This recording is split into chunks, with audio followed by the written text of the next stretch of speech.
You all know who our guest speaker is. To introduce him, we have Adam Chambers.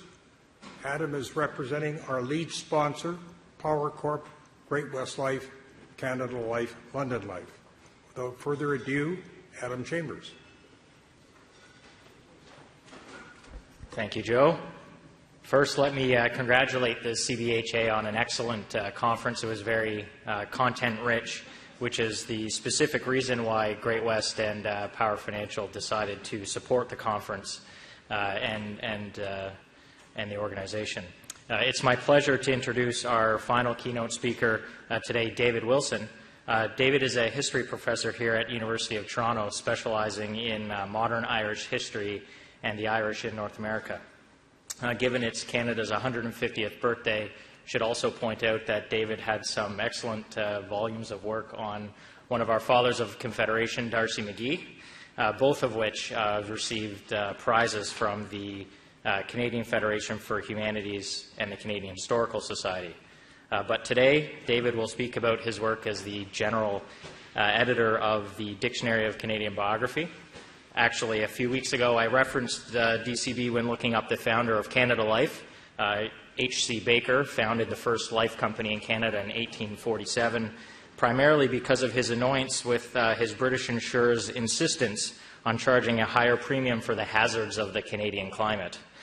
As I learned, and as it has been often said, the DCB is an excellent place to begin any research on a Canadian entrepreneur. And so David will speak about this today in his talk titled The DCB as a Source of Canadian Business History. David. Thanks very much. Thank you. Thank you very much. First of all, can you hear me all right?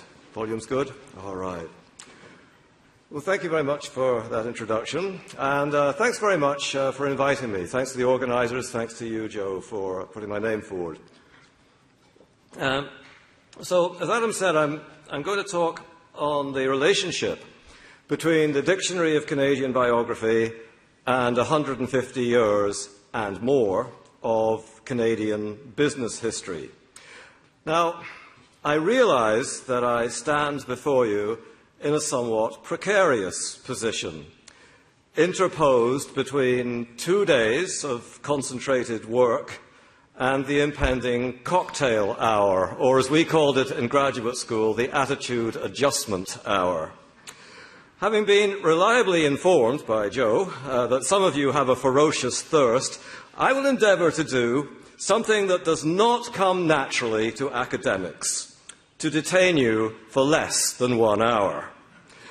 I'll begin by talking in general terms about the DCB, and then I'll provide some specific examples, in a sense some under-the-radar examples of our business biographies. If any of you were at the play on Confederation at Soulpepper last month, you'll have seen that the director, Michael Hollingsworth, wrote in the programme that, quote, "The Dictionary of Canadian Biography is my Bible," unquote. These are the kind of programme notes we like to see. Well, present at the creation was a Canadian businessman, James Nicholson, who made a fortune as a birdseed manufacturer and who left almost his entire estate to the University of Toronto for the purpose of establishing a Canadian equivalent to the British Dictionary of National Biography, something that he hoped would, as he put it, match and surpass the British Dictionary of National Biography. The DCB was founded in 1959. Within 2 years, it had established itself as the major bilingual research project in the country, operating in an informal sovereignty association relationship between the University of Toronto and Université Laval. Its position was strengthened by the support of the federal government, which has provided fluctuating levels of financial assistance over the years, a subject to which I shall return at the end of my talk. Now, in 2017, we have well over 8,500 entries on people from all walks of life, from all parts of Canada, written by a wide variety of authors, and we've more than met the central objective of James Nicholson, to compete with or even surpass works of a similar character produced elsewhere. It's received many accolades along the way, from people such as David Hackett Fisher, the author of the Pulitzer Prize-winning biography of Samuel de Champlain.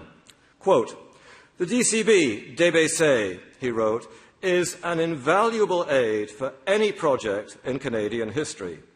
By comparison with the first British Dictionary of National Biography and the original Dictionary of American Biography, the DCB d'Ebessay is superior in coverage, documentation, and quality of writing." In 2012, the DCB also won the Governor-General's Award for Popular History. And in the process, it has become an invaluable source for Canadian business history. Of our more than 8,500 entries, nearly a quarter deal with Canadian businessmen and, to a much lesser extent, Canadian business women. As such, the DCB represents an unparalleled prosopography of Canadian business leaders. And among those who recognise this were the historians Andrew Ross and Andrew Smith with us here today, who in 2011 published Canada's Entrepreneurs, which I see Len Husband has on the UTP desk here. Canada's Entrepreneurs, a selection of 61 business biographies from the well over 2,000 that are featured in the DCB. And Andrew Ross and Andrew Smith are to be commended for their work. And their introduction is a model of concision, drawing out the major themes that cut across individual biographies. The international and regional context of Canadian economic activity, the role of competition, the importance of adapting to change, the overlapping relationship between business and politics, between private enterprise and the state.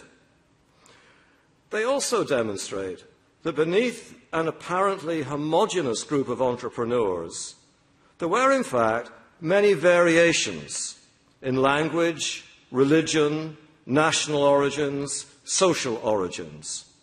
Along with the usual suspects, they include DCB entries on German, Chinese, Jewish, Métis, and Indigenous entrepreneurs.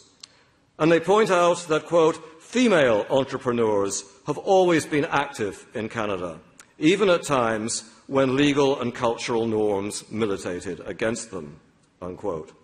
From my own perspective, as an historian of the Irish in Canada, it's particularly interesting to note the number of Irish Catholics who became successful businessmen in Canada, calling into question the traditional notion, the notion that has dogged much of the historiography of the Irish diaspora and Ireland itself, that Irish Catholics were simply too dependent, too fatalistic, and too passive to succeed in a modern commercial economy.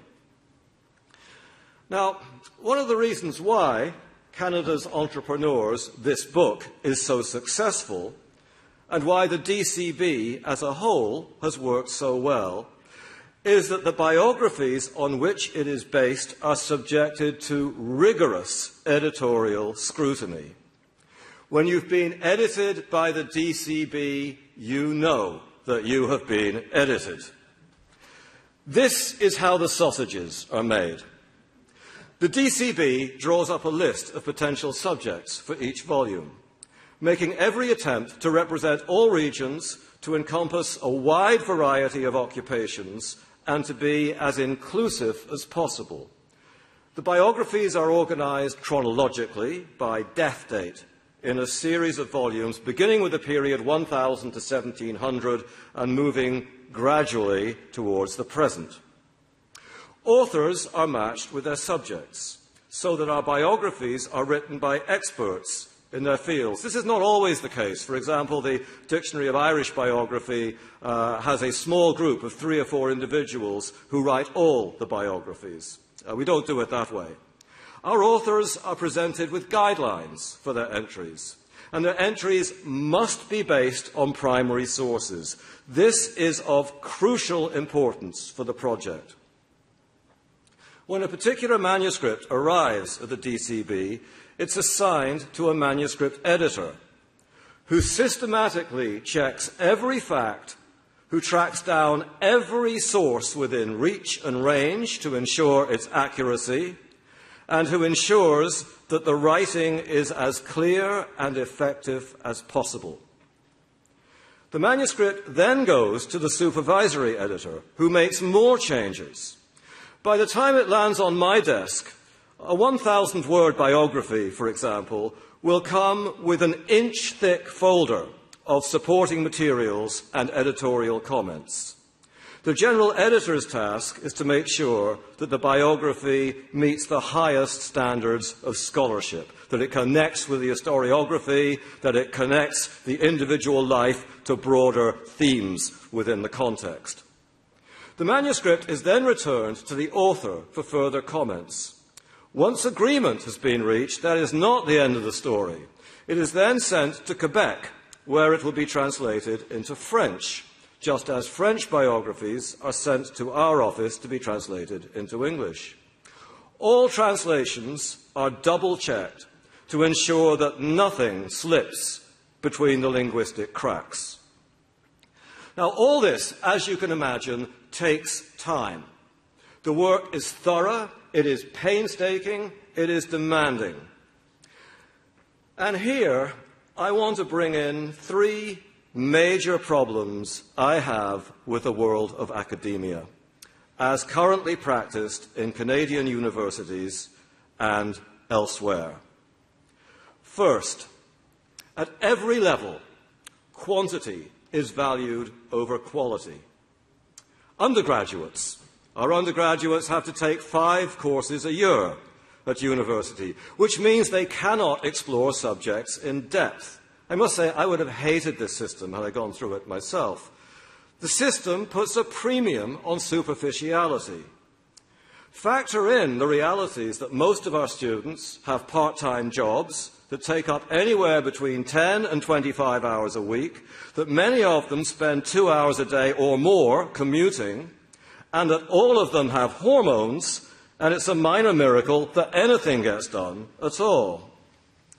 When it comes to faculty, we are assessed largely, not exclusively by any means, but largely by the quantity of our work. How many books we have written, how many articles we have produced. More. The demands of publishing are so great that corners are often cut. Complex arguments are often caricatured. A certain degree of sloppiness can easily creep in. Well, no corners are ever cut at the DCB. We may move slowly, and I know sometimes we aggravate our authors because of the slow speed at which we move, and I understand that, but we move surely. Quality comes first. This is central to our being, and it is absolutely essential that we withstand all pressures to the contrary. If we don't, if we allow our standards to slip, we might as well give up, go home, and read Wikipedia. Gripe number 1. Second, too much academic writing, especially in the humanities, is couched in dense, obscure, impenetrable language. The assumption apparently being that if it's clear, it must be glib and simplistic.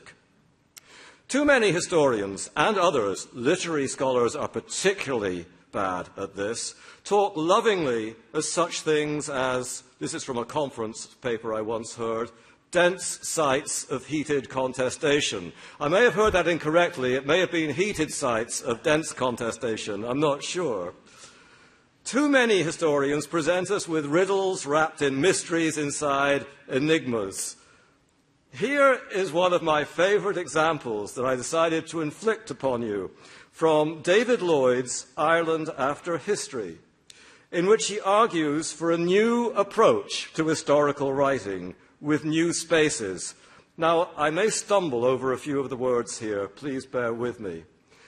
Constituted, quoting now, constituted in simultaneity with and different from modern civil society, and representing in a certain sense the constitutive other of modernity, these spaces that are the object of new histories are not, we have argued, to be conceived as alternative continuities, parallel to dominant narratives, and only waiting, in Gramsci's sense, to attain hegemony in order to be completed. On the contrary, and at the risk of deliberate hypostasization, the apparent discontinuity of popular or non-elite history furnishes indications of alternative social formations, difficult as these may be to document and decipher for the disciplined historian. Difficult to decipher indeed. I don't often quote the late Reverend Ian Paisley, but in this case I will. Never, never, never, never. The DCB has never accepted writing like this, and the DCB never will. We insist upon clarity of exposition, and our editors are the guardians at the gates. Carl Berger, historian at the University of Toronto, has written against what he called, and I love this phrase, the jargonizing of the obvious, and we are foursquare behind Carl Berger. Gripe number two. Third, the profession of history has, to a significant extent, turned away from the world of economics and business and moved towards issues of identity. Economic history has, of course, as everyone in this room knows, occupied a major place in Canadian historiography, whether in the work of Harold Innes and Donald Creighton, or in the social and economic histories of Quebec by historians such as Fernand Ouellette. But I remember when I came to Queen's University in Kingston from the University of York in England during the mid-1970s, I remember entering a new and in some ways strange academic world. At the University of York, Marxist history was the order of the day, and class analysis was paramount. This meant, among other things that are perhaps left better unsaid, this meant that economic and business history was front and centre. All good young Marxists in those days read both the Morning Star, the daily newspaper of the Communist Party of Great Britain, and the Financial Times to see what the capitalists were up to. At Queen's, though, class, economics and business, the Queen's History Department, class, economics and business receded into the dim and distant background. And I was thrown into the world of identity. One of my first essay assignments was on the collective identity crisis facing Nova Scotians during the American Revolution. The concept of collective identity, let alone a crisis of collective identity, was quite foreign to me. And I must admit, I still have major conceptual doubts about it. The course I took on Canadian-American relations was also all about identity, although, to be fair, the implications for Canadian sovereignty of American multinational corporations operating in the country was part of the picture. Meanwhile, at the other Queen's University Belfast, which I know quite well, a similar change was underway. Once upon a time, there was a Department of Economic and Social History at the Belfast Queen's.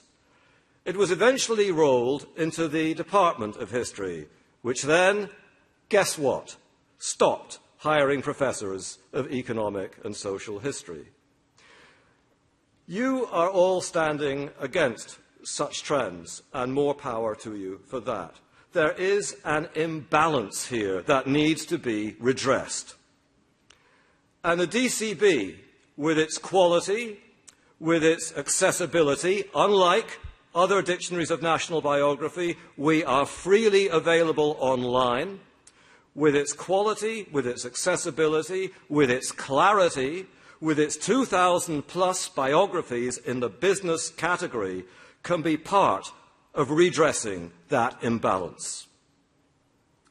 A good example of how it can be used in a university course comes from Andrew Thompson, whose assignments at the Schulich School of Business included a comparative analysis of two prominent businesswomen in New France who have DCB entries, comparing the two DCB entries, Agathe de Saint-Père and Myriam Barbel. Agathe, born in 1657 in Montreal, married a seigneur. She combined raising 8 children with buying and selling land and fur trading licenses. She established a linen factory in her house. She employed English weavers whom she ransomed from the Indians. I assume it's the Hurons, but the biography doesn't say. She set up more than 20 looms, and she developed innovative dyeing techniques for fixing colours. Her biographer described her as an exceptional woman, and in many ways she was. But there were many other women in New France who became entrepreneurs, among them Myriam Barbel, who married a merchant, Louis Fournel, in 1723, took over her husband's business in the sealing industry when he died in 1745, and invested part of the profits in a highly successful pottery that she established. Quote, her business knowledge and her continuation in trade after her husband's death, wrote her biographer, were typical. Now, we have relatively unknown figures such as Agathe Saint-Père and Myriam Barbel, one of whom appears in this book. But along with them, we have, as you would expect, all the heavy hitters of Canadian business, at least up to 1940. Samuel Cunard, Hugh Allen, William Van Horn, among many others. Stay tuned for Sir Henry Pellet, coming online next year, and for several French-Canadian businessmen, such as Nemez Garneau, whose activities prefigured the Quiet Revolution. Among the many talented historians who have contributed to business biographies, I'm going to single out one, and that is the late Michael Bliss. He stands out as one of the greatest, and it's entirely fitting that his memory was honoured along with that of Chris Kobrak by the CBHA this morning. His biographies of George Albertus Cox, the President of Canada Life, and Joseph Flavel are models of the genre. And for those of you who are interested, his biographies of Best and Banting with the DCB will be published this fall, and they are well worth waiting for. But in the time remaining, I'd like to provide you with some snapshots, promiscuously chosen, of half a dozen business biographies in the DCB. There aren't many biographies of First Nations entrepreneurs, and the question of relying on primary sources is a key factor here. But one of the most interesting is that of the Nootka chief Mukwina, who rapidly adjusted to the arrival of European traders in what is now Vancouver Island, by ensuring that his people maintained a monopoly over the supply of fur, and by playing off rival traders to get the highest possible price for the product. He was also at the centre of the commercial rivalry in 1789-90 between Britain and Spain for control of the Pacific Northwest, and managed to maintain good relations with both sides. This was at a time when Britain was more prepared to go to war with Spain over Nootka Sound than it was to go to war with France over the minor matter of its revolution. Just under a century later, we encounter one of the first Chinese entrepreneurs in Canada, Chang Toi. Arriving in British Columbia in 1874 as a contract labourer, he worked at a sawmill, saved his money, bought an interest in a laundry, made more money as a labour contractor, and then moved into the import-export business between BC and China. He did all this without speaking much English, and in the face of severe anti-Chinese racism. Chang Toi was a tough customer, and he had to be. During his sawmill days, he used his martial arts skills developed in China to beat up a white worker who had been harassing him.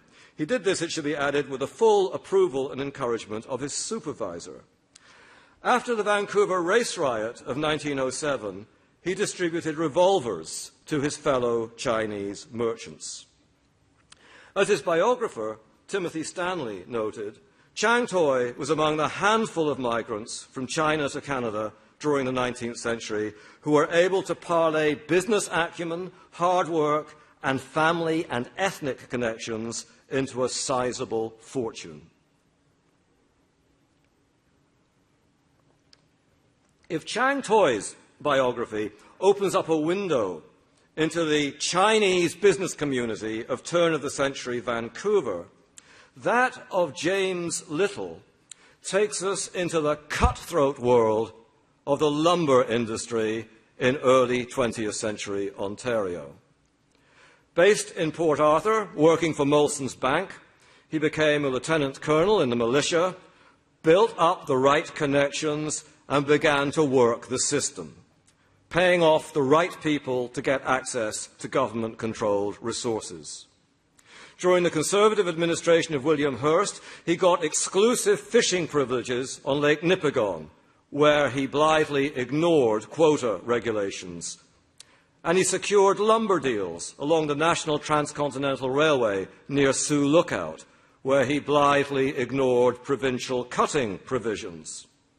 But the trouble with a patronage-based system is that patrons change. When George Ferguson became Premier in 1923, Little's competitors got the upper hand. A master of the art of bribery and the exploitation of loopholes, Little was, in the words of his biographer Mark Kuhlberg, a harsh and imperious disciplinarian who was driven almost entirely by self-interest and who was even found guilty of beating the 69-year-old gardener at his summer retreat outside Port Arthur. When he died in 1931, James Little's assets were valued at $500,000. I mentioned earlier the presence of Irish Catholic entrepreneurs in Canada and the dents they put into traditional Irish diasporic historiography.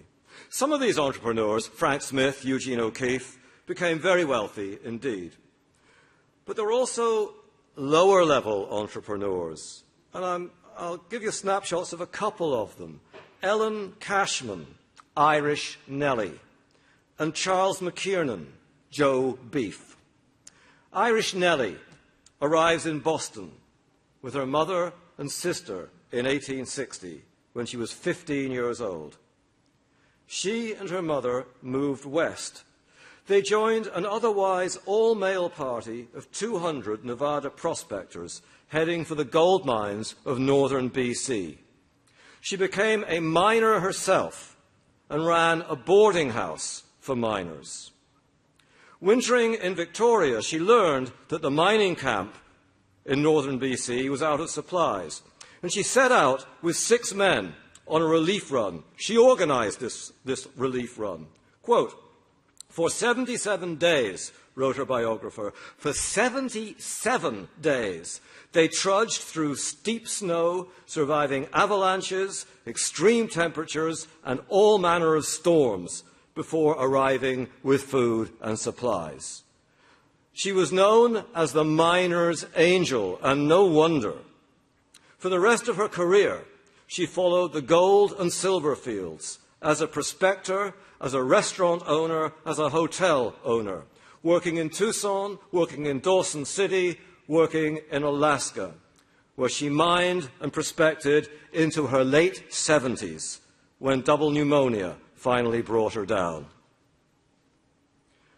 Also involved in the catering business was Charles McKiernan, who probably came to Canada from Ireland indirectly as a soldier during the Trent crisis of 1861, and who opened up Joe Beef's tavern in the Port District of Montreal 3 years later.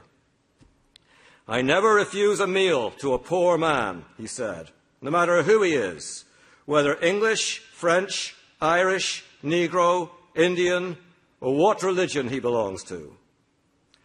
Every lunchtime, writes his biographer, about 300 longshoremen, beggars, odd job men, and outcasts from Montreal society came into the tavern for free meals. To serve them and his other 300 regular customers, he ordered 200 pounds of meat and 300 pounds of bread every day. He hired someone in the winter to pick up drunks who'd passed out in snowdrifts and bring them in for the night. How, one wonders, could he possibly have afforded all this? Well, as an army veteran, he was exempt from the cost of an innkeeper's license. That helped. He practiced vertical integration with his own farm, where he raised animals for slaughter. That helped. He also, by the way, had his own menagerie in the pub, including a buffalo, bears, wolves, foxes, and wildcats. Most of his money, though, came from the sales of alcohol.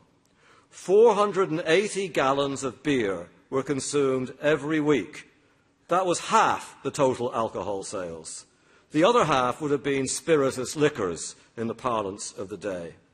Everyone had to pay for their drink, with no exceptions.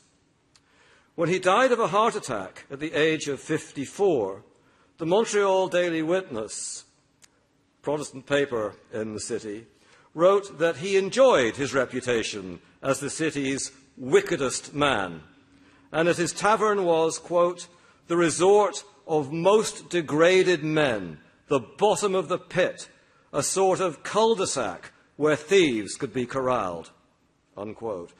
But Charles McKiernan, Joe Beef, was immensely popular, and his funeral was only rivalled by that of Thomas D'Arcy McGee. His story reveals not only a lot about one of Montreal's most colourful entrepreneurs, but also about the working-class culture that he inhabited. All right, cocktails are approaching. Talk of drink will be doing nothing to allay your thirst, but I can't leave Irish Catholics without mentioning at least one Irish Protestant entrepreneur. It's the Northern Irish principle of parity of esteem. The obvious choice would be Timothy Eaton from Clogher, near Ballymena, a man who deeply disliked spirituous liquors and who would have been horrified, doubtless was horrified, by Joe Beef. But instead, I'll finish with a more recent biography, that of William Pentland from County Down. He arrived in the United States in 1911, and he worked in the grocery trade with A&P. When Robert Jackson decided to set up Dominion stores in Canada, he asked Pentland to manage the new chain. They did the deal over a golf game in New England, in New Hampshire. In 1911, Pentland began operations in Toronto, then known as the Belfast of Canada. He applied A&P retail methods. He aggressively sought out new locations, opening a store a week throughout Canada during the 1920s. Described by a contemporary as a human dynamo, he turned Dominion into one of the country's top 2 grocery chains. He loved fast cars and fast boats, and he was an avid soccer fan. So much so that in 1925 he built a soccer stadium at Greenwood and Gerrard, where crowds of up to 5,000 people could watch Ulster United play under floodlights and then retire to the Ulster Arms Hotel across the road. Ulster United even played Glasgow Rangers, and you can see the highlights by clicking on the video link in the Pentland Bibliography. Ulster United lost by 3-4, by the way. All of which is to say that the DCB reflects the world of Canadian business in all its richness and all its variety, from the great to the small, from what the former British Prime Minister Ted Heath described as the unpleasant and unacceptable face of capitalism, to its most generous-spirited and fair-minded practitioners, from rags to riches, and in some cases, from riches to rags. It is a breathtaking ride with some of the most cloud-compelling characters in Canadian history. And with that, let me come back to a point I made at the beginning of the talk. The financial basis of the DCB itself, the business model, if you like. We are fortunate enough to receive $1 million a year from the federal government. It comes to us through the Canadian Museum of History. We received more in the past, but we are very grateful for the money we receive. We have, however, always depended on diverse sources of income, including $300,000 a year in interest from our donations. Currently, then, our annual income is $1.3 million. But our annual expenses run to $1.8 million, the salaries of editors, translators, IT staff, administrators in 2 offices at Laval and the U of T. We have enough in reserve in royalties to cover this shortfall until 2024. And then, 2024, and then unless we get a large influx of money, we are in trouble. Now, I believe that what we do is worthwhile, not only for Canadian business history, but for Canadian history as a whole. And I very much hope that you feel the same, because we need your help. We need another James Nicholson, or failing that, we need several people to step forward with financial support. And so if any of you here today are in a position to give us some of that help, or if you know of people who may have the inclination and the means to do so, your support will be deeply appreciated. After all, we are only up to the year 1940 at the DCB. There are many more businessmen and businesswomen to come, people whose stories need to be told and told properly. Thank you very much.